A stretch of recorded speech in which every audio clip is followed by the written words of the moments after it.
Assalamualaikum warahmatullahi wabarakatuh. Anak-anak, sekarang kita masuk salah satu materi MPLS. Namun sebelumnya saya perkenalkan dulu, karena di perkenalan tadi saya lupa menyebut nama saya sendiri. Saya Pak Suwar, Kepala SMP Negeri 1 Mojokerto. Anak-anak, pada kesempatan pagi ini kita akan belajar atau kita akan sampaikan materi cara belajar yang efektif.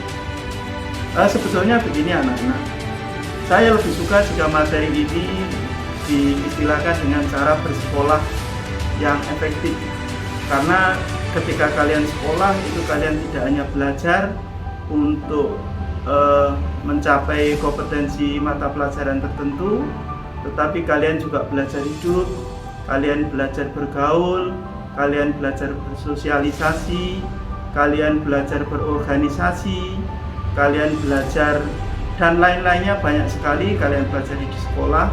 Sehingga harapan kita ketika kalian lulus SMP 1, kalian akan siap untuk melanjutkan ke jenjang sekolah yang lebih tinggi, baik dari segi keilmuan maupun dari segi kedewasaan dan kesiapan mental. Jadi anak-anak, ketika kalian sekolah, kalian jangan hanya terpacu ke penguasaan materi pelajaran, karena dalam hidup nanti tidak hanya penguasaan pelajaran itu aja yang diperlukan. Kalian bisa kembangkan seluruh potensi bakat kalian dengan ikut ekstrakurikuler. Kalian yang pinter voli, silakan ikut ekstra voli. Kalian yang pinter basket, silakan kalian ikut basket, dan macam-macam ekstrakurikuler lainnya. Di kegiatan itu nanti bakat dan potensi kalian akan dikembangkan. Kemudian yang kedua, selain kegiatan ekstrakurikuler, juga ada kegiatan co-kurikuler, di mana nanti kalian akan berkelompok, dan tentu saja ketika sudah PTM akan mengadakan observasi, penelitian, kunjungan lapangan, studi wisata dan sebagainya, yang itu juga amat penting untuk pengalaman dan memperkaya pribadi kalian. Kemudian berikutnya, ketika kalian masuk di SMP 1, saya sarankan anak-anak kalian aktif di organisasi sekolah, OSIS misalnya, di kepramukaan misalnya. Karena mengikuti OSIS, mengikuti pramuka itu akan melatih kalian dalam berkepemimpinan, melatih kalian untuk percaya diri, tampil di muka umum, melatih kalian untuk bisa berorasi, bisa berkomunikasi dengan banyak orang. Dan itu penting anak-anak, karena di dunia sekarang itu justru orang yang pintar berkomunikasi itu adalah orang yang berhasil. Selanjutnya anak-anak, mengenai cara belajar yang efektif terkait dengan penguasaan materi pelajaran, itu nanti tergantung pada bagaimana pelajaran itu kita sajikan. Anak-anak, ketika situasi pandemi seperti sekarang ini, sekolah masih belum bisa belajar tatap muka. Jadi nanti kalian masuk masih PJJ, belajar jarak jauh. Oleh karena itu, kalau kalian punya tabungan, yang harus kalian beli sekarang adalah apa ya? Tepat sekali, kalian beli handphone. Kalian beli handphone Android yang nanti bisa digunakan untuk mengikuti pelajaran, atau sekalian kalian beli laptop. Kalau misalnya di lingkungan kalian ada yang pasang WiFi, kalian bisa gabung sehingga jaringan internet di rumah kalian nanti bisa bagus, karena kita masih pembelajaran jarak jauh. Nah, anak-anak, bagaimana caranya supaya kalian bisa mengikuti pelajaran jarak jauh dengan baik? Nomor 1, jangan menunda tugas. Nomor 1. Nah, kenapa? Kalau kalian tunda tugas hari ini, maka akan ketumpuk tugas besok, akan ketumpuk tugas lusa. Ketika tugas itu numpuk-numpuk dalam 1 minggu, kalian akan merasa bahwa pembelajaran daring itu menyiksa. Tapi sebetulnya nikmat sekali kalian bisa belajar di rumah sambil tiduran, sambil di kamar, sambil ngemil, sambil apa, lebih enak. Tapi ya itu tadi, setiap kali tagihan-tagihan yang diluncurkan oleh Bapak Ibu guru segera dikerjakan dan disetorkan. Nanti nyetornya juga lewat daring.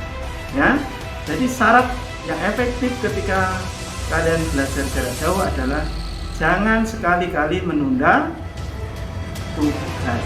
Ya, anak-anak nanti Bapak Ibu akan nge-share biasanya kalau misalnya hari Senin itu mata pelajaran matematika, insya Allah malam Seninnya itu materi sudah di-share di grup. Jadi nanti di kelas-kelas itu ada grup-grup WA. Jadi materi akan di-share di grup. Nah, kalian yang efektif belajarnya, kalian bisa membaca materi-materi itu. Ibarat orang balapan, kalian nyuri start. Kalian pelajari, tidak harus langsung bisa anak-anak. Kalian baca, kalau ada latihan kalian kerjakan semampunya. Nah, tujuannya apa? Ketika besok Bapak Ibu menyampaikan secara daring, kalian sudah ada modal pengetahuan di pikiran kalian. Tetapi modal pengetahuan di pikiran kalian itu masih lubang-lubang, belum utuh. Nah, ketika Bapak Ibu guru menyampaikan materi, semata-mata hanya mengisi lubang-lubang tadi. Sehingga ketika selesai Bapak Ibu menyampaikan materi, kalian pemahamannya bisa utuh. Jadi jangan Bapak Ibu daring, Bapak Ibu Zoom misalnya jam Senin jam 8, kalian masih buka materi ini itu dan sebagainya.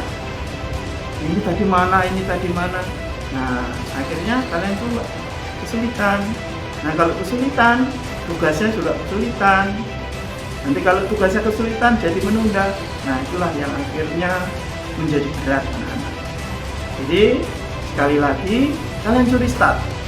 Jadi materi yang sudah di-share oleh Bapak Ibu guru atau materi berikutnya yang sudah diumumkan oleh Bapak Ibu guru, kalian pelajari dulu.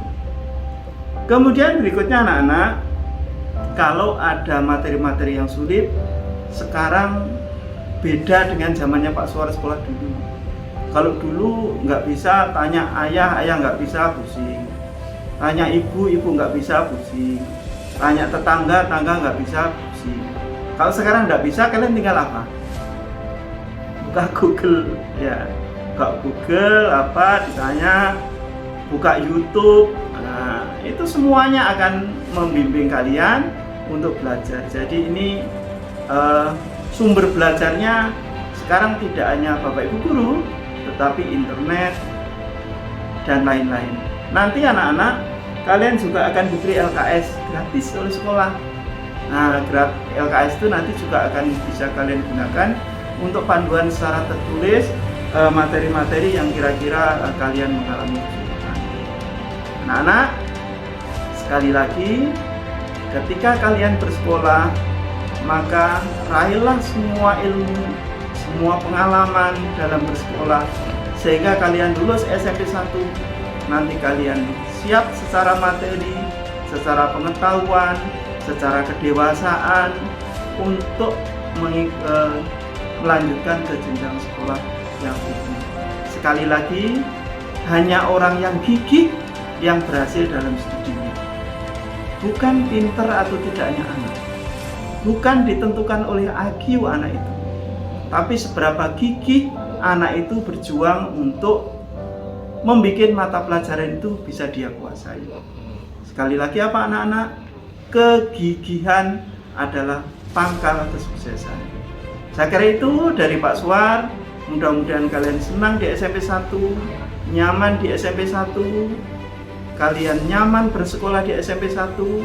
Selamat datang di SMP 1 dan semoga kalian nanti sukses dan menjadi anak yang menjadi kebanggaan orang tua, kelak berhasil dan berguna bagi diri sendiri, bagi keluarga, bangsa dan negara, juga bagi agama kalian.